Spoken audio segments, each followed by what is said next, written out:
So microplastics are any plastic that is less than 5 millimeters in diameter. They come in two main forms, which are primary and secondary. Primary have been manufactured or were intended to be this small, and so that includes A and B up here, and so that would be microbeads in cosmetics or fertilizers. Secondary microplastics are ones that come from larger macroplastics and have been degraded, and this is any form of plastic, whether it's clothing or water bottles, and that's represented by C and D down here. So how do they get into the environment?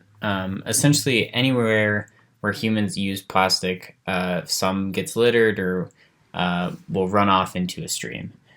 So the three biggest culprits are industry, urban household use, and then agriculture. So from industrial practices, there's always little extra bits that aren't used or maybe are washed away, or maybe if you're making clothing, they come into our effluents and then move into the marine system.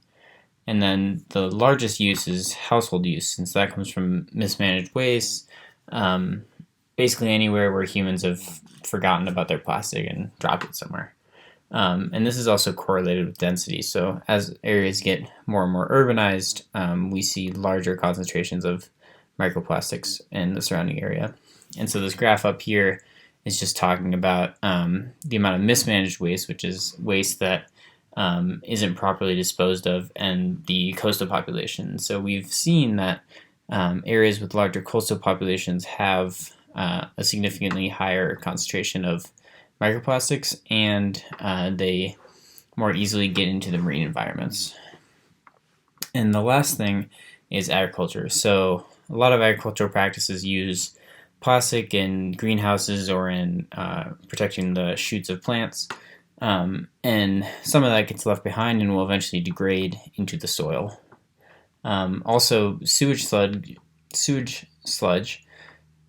is used as fertilizer, and that comes from wastewater treatment plants, which often contains microplastics that haven't been filtered out, and that usually comes from clothing fragments or mismanaged waste. And that can be shown down here, and this is just a brief overview of how microplastics move throughout our system. Microplastics alter water chemistry by leaching toxic chemicals into the water. These toxic chemicals come from additives and toxins absorbed to the plastic. With high pH and low salinity, cadmium, cobalt, nickel, and lead had greater absorption to contaminants, while chromium had a lower absorption. More weathered and broken down microplastics show much greater metal absorption than new microplastics. So microplastics affect aquatic life and their ecosystems quite a bit. Microplastics affect even the smallest aquatic organisms like zooplankton, which, as we know, are eventually eaten by larger and larger fish.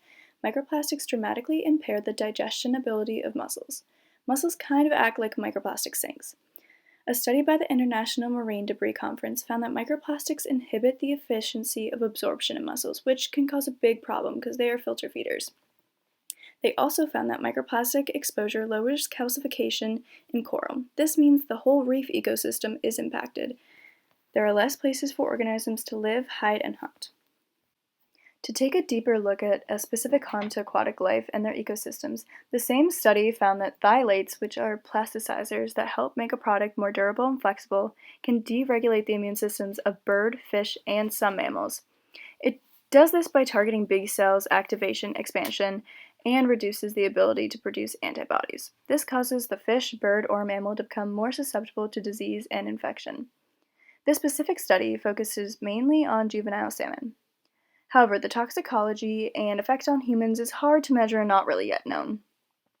Phthalates make it near impossible for aquatic life to survive in contaminated ecosystems. According to the FDA, phthalates are found in common everyday things like toys, packaging, pharmaceuticals, which, of course, we already know are huge water contaminants. Phthalates easily contaminate aquatic systems and life, and they are the result of microplastic contamination.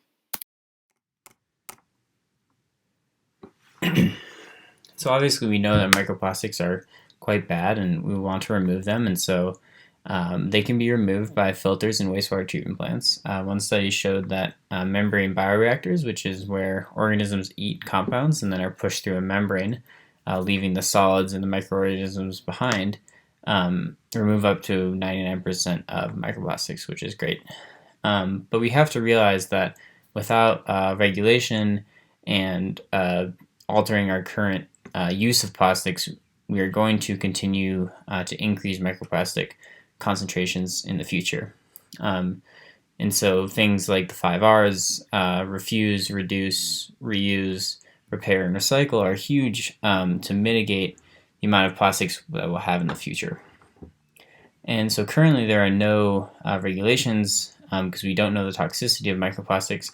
However, microbeads and other primary microplastics have been banned.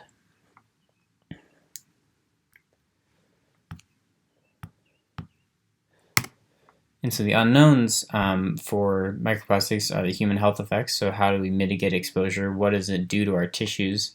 And what sort of effects does it have via the accumulation in our tissues? And so that's what this figure up here is trying to explain.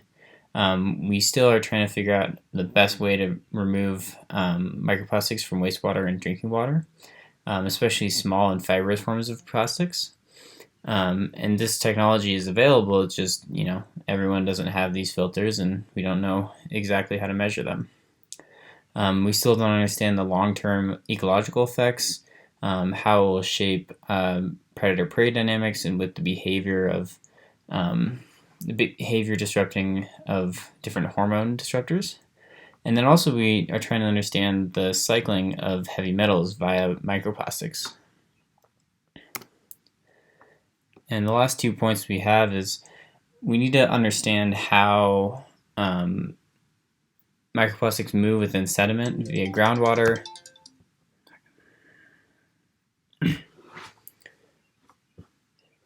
The last point we need to understand is how do these microplastics move throughout our system. So whether it's being trapped in the sediment or moving through groundwater, and how does it interact with the surface water? And then thinking about urban wildlife interactions, how does a city upstream affect the concentration of microplastics downstream in a more wild area? And then lastly, we need to start engineering more and more plastics to be biodegradable, because ultimately we're not going to get rid of plastics in the next 3 years. We're going to have to try to understand how we can still use plastics, but in a way that they will break down in the environment and not be as persistent. And lastly, we need to understand how and where these microplastics are and what types, because then we can start to understand which types are dangerous and how we can ultimately remove them from the environment and store them in a safe manner. Thank you.